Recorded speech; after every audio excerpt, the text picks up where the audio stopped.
ले फिर आ गए सब राजी खुशे। हाँ तेरे को कहा लगता था कि नहीं लौटेंगे गला यारगी गैल चले काफला कारा का डाउन टू अर्थ रवे। तेरे को कहा लगता था कि नहीं लौटेंगे गलत जब तक तो। सो हेलो एवरीवन, क्या हाल चाल। आई होप आप सब बढ़िया होंगे। तो काफी समय बाद आपके सामने एक लेक्चर आ रहा है जो कि आज हम जीओसी से लेंगे। तो जीओसी वाले टॉपिक में जो हम एक टॉपिक पढ़ने जा रहे हैं जिसका नाम है इंडक्टिव फैक्ट। तो आइए इंडक्टिव फैक्ट के बारे में जान लेते हैं। मेरा नाम आप सब जानते हैं, मेरा नाम सूरज है। तो इंडक्टिव फैक्ट में होता क्या है, सबसे पहले आपको ये पता होना चाहिए कि इंडक्टिव फैक्ट आया कहां से। होता यह है कि जब मॉलिक्यूल होता है तो मॉलिक्यूल में कुछ इफेक्ट ऑपरेट होते हैं, यानी इलेक्ट्रॉन के डिस्प्लेसमेंट के लिए कुछ इफेक्ट लगते हैं। उसमें से एक इफेक्ट होता है इंडक्टिव इफेक्ट। तो सबसे पहले आप हेडिंग लिखो कि electron displacement effect. Electron displacement effect. तो इलेक्ट्रॉन डिस्प्लेसमेंट इफेक्ट में दो प्रकार के इफेक्ट आते हैं। एक होता है परमानेंट इफेक्ट और दूसरा होता है टेम्परेरी इफेक्ट। ठीक है, एक होता है परमानेंट और दूसरा होता है टेम्परेरी। परमानेंट मतलब जो हमेशा ऑपरेट होगा और टेम्परेरी मतलब कुछ क्षण के लिए। तो परमानेंट इफेक्ट में तीन इफेक्ट आते हैं। एक होता है हमारा इंडक्टिव इफेक्ट जिसको आई इफेक्ट भी कहते हैं। दूसरा होता है हमारा क्या, इसको बोलते हैं हमारा मेसोमेरिक इफेक्ट। Mesomeric effect. और एक होता है हमारा हाइपर कॉन्जुगेशन। Hyper conjugation. ये जो तीन इफेक्ट है ये हमारे होते हैं परमानेंट इफेक्ट। पहला है इंडक्टिव इफेक्ट, दूसरा है मेसोमेरिक इफेक्ट, तीसरा है हमारा हाइपर कॉन्जुगेशन। और टेम्परेरी इफेक्ट में आता है हमारा इलेक्ट्रोमेरी इफेक्ट।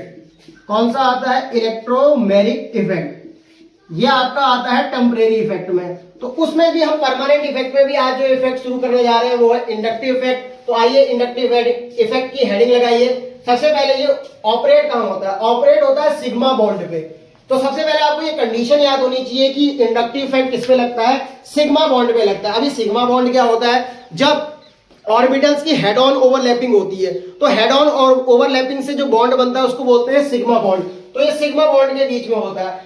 ये पार्शियल चार्ज डेवलपमेंट करता है। ऐसा नहीं कि यहाँ पे कोई परमानेंट चार्ज बनते हैं, परमानेंट चार्ज नहीं बनते हैं। यहाँ पे पार्शियल चार्ज डेवलपमेंट होता है, यानी कि हल्का फुल्का चार्ज डेवलप होता है। तीसरा पॉइंट है डिस्टेंस डिपेंडेंट इफेक्ट है। अभी आप सोच रहे हो कि थ्योरी पढ़ा रहे, पहले अभी देखो, पहले थ्योरी पढ़ लो फिर उसका एप्लीकेशन करके दिखाऊंगा। ये कैसा है, डिस्टेंस डिपेंडेंट इफेक्ट है, यानी कि ये दूरी, आप में कितनी दूरी, मुझ में कितनी दूरी, उस पर डिपेंड करता है। यानी हम दोनों आपस में कितना दूर है उस पर डिपेंड करता है। और can be neglected after third carbon. तीसरे कार्बन के बाद आप इस इफेक्ट को नेग्लेक्ट कर सकते हो, हटा के फेंक सकते हो। इंडक्टिव इफेक्ट में क्या पॉइंट याद रखने, ऑपरेट टू सिग्मा बॉन्ड, पहला point. Partial charge development, actual charge development नहीं होते। पार्शियल यानी प्लस माइनस जो होते हैं वो पार्शियल टाइप के होते हैं, इसमें डायरेक्ट पॉजिटिव नेगेटिव नहीं बनता है। डिस्टेंस डिपेंडेंट इफेक्ट है और नेग्लेक्ट कर सकते हैं थर्ड कार्बन पे। अब ये होता कैसे इफेक्ट देखो। सबसे पहले आपको ये पता है कि ये हमने कौन सा मॉलिक्यूल लिया है, इथेन ले रखा है। इथेन का एक मॉलिक्यूल ले रखा है। तो ये इथेन में देखो, जब कार्बन कार्बन के बीच में बॉन्ड कौन सा है, सिग्मा बॉन्ड। इस समय इसका डीएम यहाँ पे डायरेक्ट मेथड है, डीएम है यहाँ पे डाइपोल मोमेंट। तो डीएम क्या है, डाइपोल मोमेंट। डाइपोल मोमेंट इसका इस समय पे 0 है। अब ये डाइपोल मोमेंट 0 कैसे है, ये आप कहां से पढ़ेंगे, ये आप पढ़ेंगे आप केमिकल बॉन्डिंग से, वहां पे आपको डाइपोल मोमेंट के बारे में बताया गया है। तो CH3 अभी देखो कार्बन और कार्बन की इलेक्ट्रोनेगेटिविटी लगभग सेम है, लगभग क्या असली में सेम होती है। तो यहाँ पे कोई भी चार्ज नहीं है कार्बन कार्बन के बीच में, इसीलिए म्यू बराबर 0।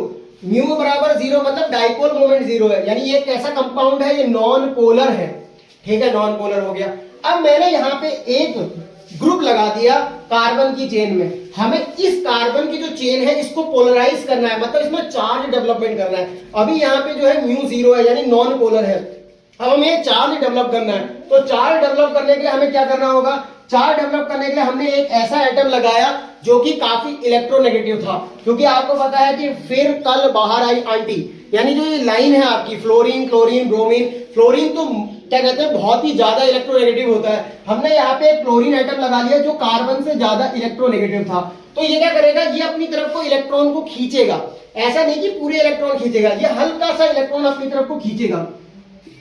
इसने इलेक्ट्रॉन को खींचा तो अपने पर कौन सा चार्ज लेगा, अपने ऊपर लेगा नेगेटिव चार्ज, क्योंकि कार्बन से वो इलेक्ट्रॉन को खींच रहा है। जब कोई इलेक्ट्रॉन को खींचेगा तो अपने ऊपर नेगेटिव चार्ज लेगा, और कार्बन इलेक्ट्रॉन दे रहा है तो इस पे आएगा डेल्टा पॉजिटिव चार्ज, और ये वाला आएगा डेल्टा 2 पॉजिटिव। सर ये डेल्टा 1 डेल्टा 2 क्या है? देखो इस क्लोरीन से ये वाला कार्बन डायरेक्टली अटैच है, तो डायरेक्टली अटैच होने के कारण ये क्या करेगा, कार्बन अपने इलेक्ट्रॉन डायरेक्ट क्लोरीन को देने की कोशिश करेगा। फिर क्या होगा, ये वाला कहेगा क्या हमारी जरूरत है, क्या आ जाओ, कहेगा आओ आपकी भी जरूरत है। तो यहाँ पे सबसे ज्यादा चार्ज डेवलपमेंट होगा, और फिर यहाँ पे चार्ज डेवलप होगा, फिर डेल्टा 3 पॉजिटिव होगा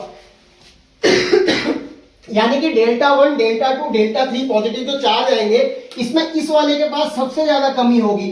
फिर ये वाली कमी को पूरा करने के लिए ये इलेक्ट्रॉन देगा, इसकी कमी को पूरा करने के लिए यहां से इलेक्ट्रॉन आएंगे, और आप तीसरे कार्बन के बाद इसको नेग्लेक्ट भी कर सकते हो। तो आपको पता चला कि आपने एक नॉन पोलर कंपाउंड को पोलर कंपाउंड में किस प्रकार से चेंज किया।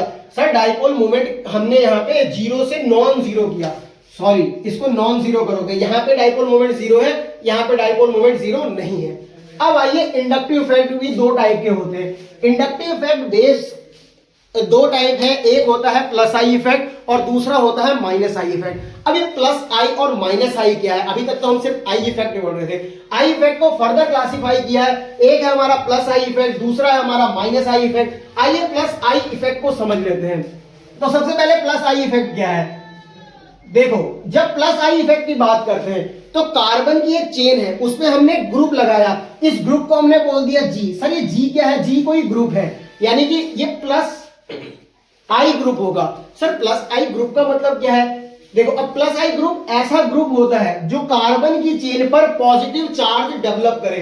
क्या करे, कार्बन की चेन पर पॉजिटिव, नहीं सॉरी यही आपको समझना है, यही गलती हो जाती है।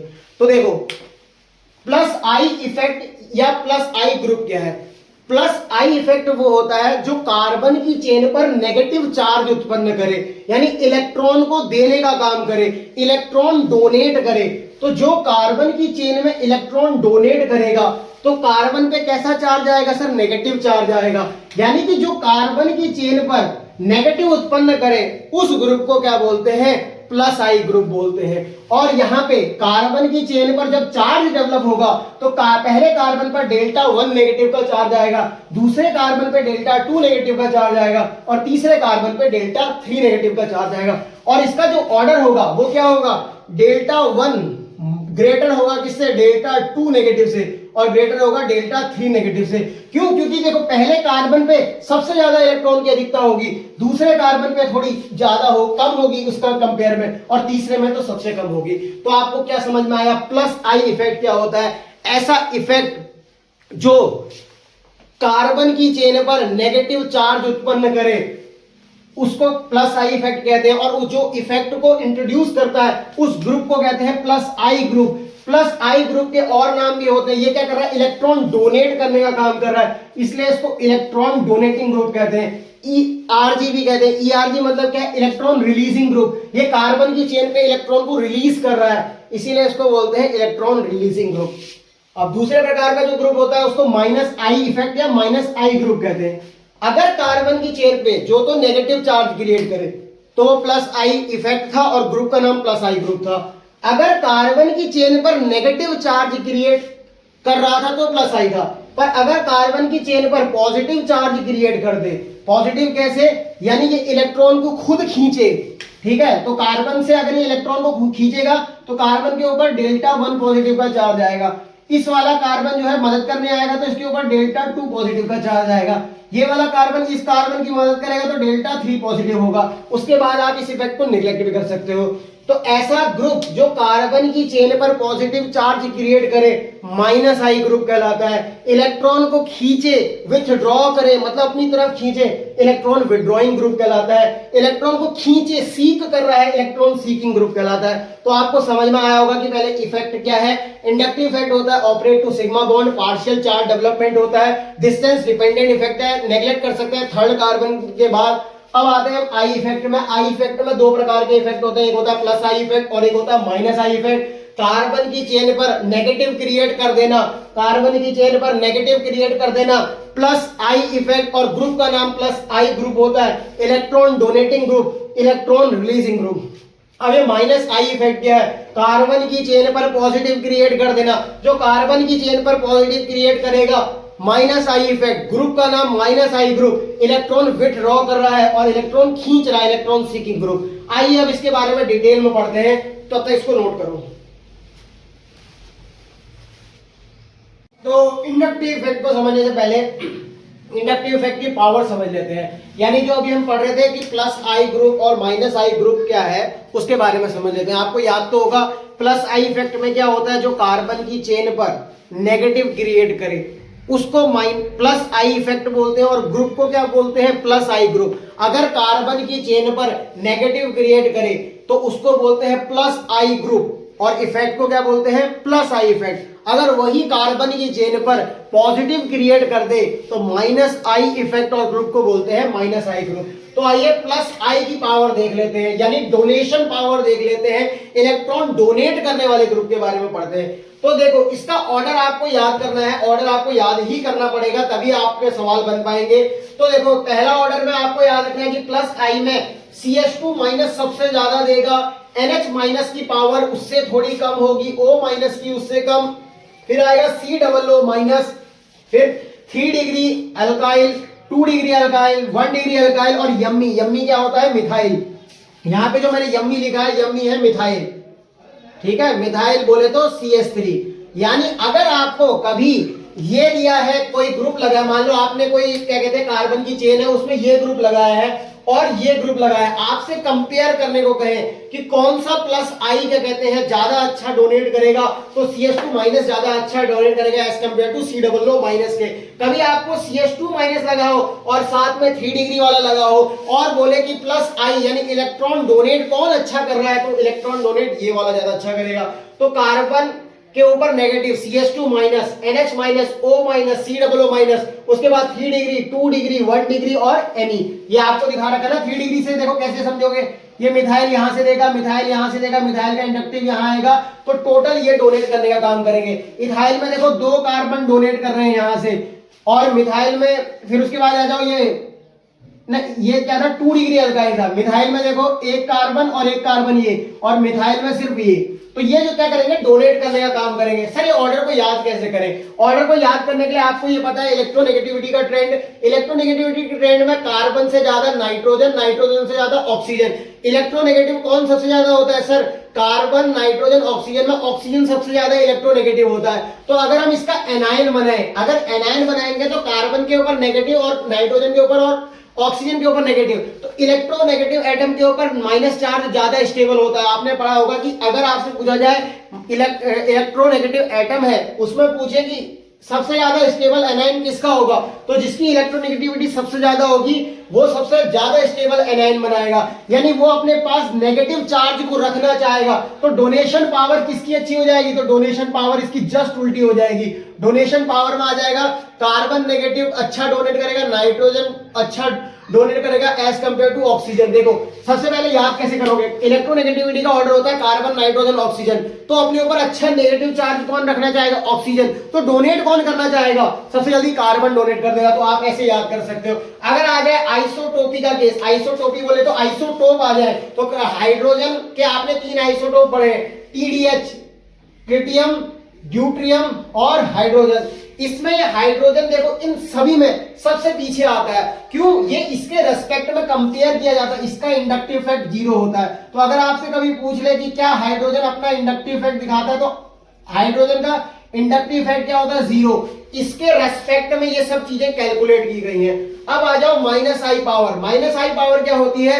जो कार्बन की चेन से इलेक्ट्रॉन को खींचे, यानी इलेक्ट्रॉन को खींचेगा तो कार्बन पे क्या करेगा? पॉजिटिव क्रिएट करेगा। तो इसकी एक ट्रिक है, ये मेरे द्वारा नहीं बनाई गई है, मैंने तो पढ़ी थी, तो आप चेक कर लेना। इसकी जो ट्रिक है पहले देखो है कौन कौन से।